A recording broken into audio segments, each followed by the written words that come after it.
Could spiders lead to better treatments for neurodegenerative diseases?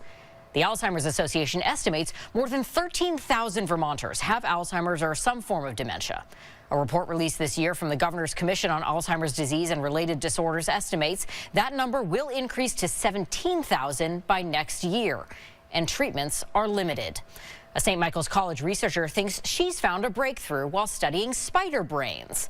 But she tells me getting the scientific community on board with her findings has been an uphill battle. For many people, myself included, being in a laboratory where there are 400 spiders is a little bit creepy. But there's a good reason that there are this many of them on the St. Michael's College campus. Associate Professor of Biology and Neuroscience Ruth Fabian Fine didn't imagine that these Central American wandering spiders would capture her in a web of scientific discovery. Was that a challenge for you working with spiders? Yes.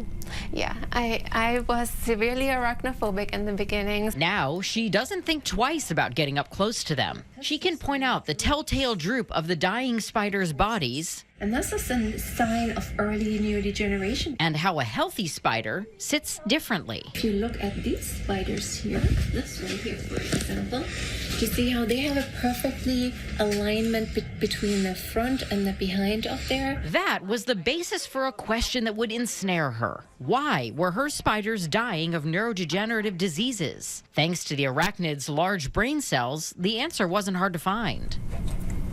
Because the neurons are so big, we quickly discovered that there's a canal system that in healthy spiders takes in debris, and in degenerating spiders basically failed.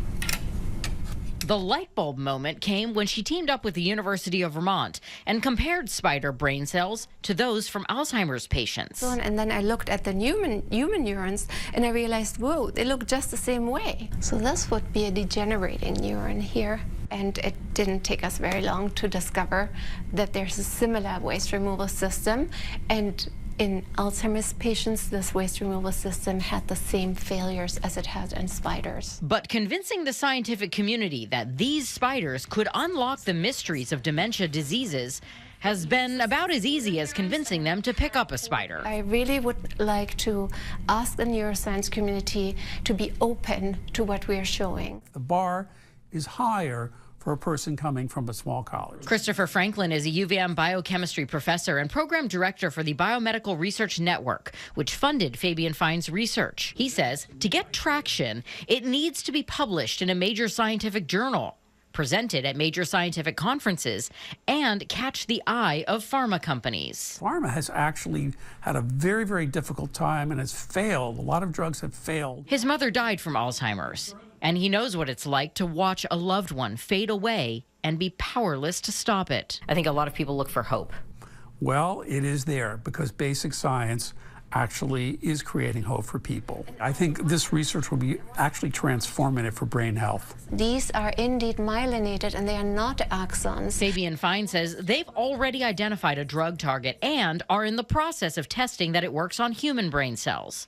So far, she calls the results promising. I still have sleepless nights because I know that so many people are dying, and I know that we can address this. I just need for this to be accepted. Once her team is able to gather enough data on their drug target, they will need to publish that and get it peer-reviewed. And she stresses her findings are not a cure for Alzheimer's, but potentially a way to slow down the progression of dementia, especially if it's caught early. You can read more about her findings so far in the Journal of Comparative Neurology. Fascinating stuff.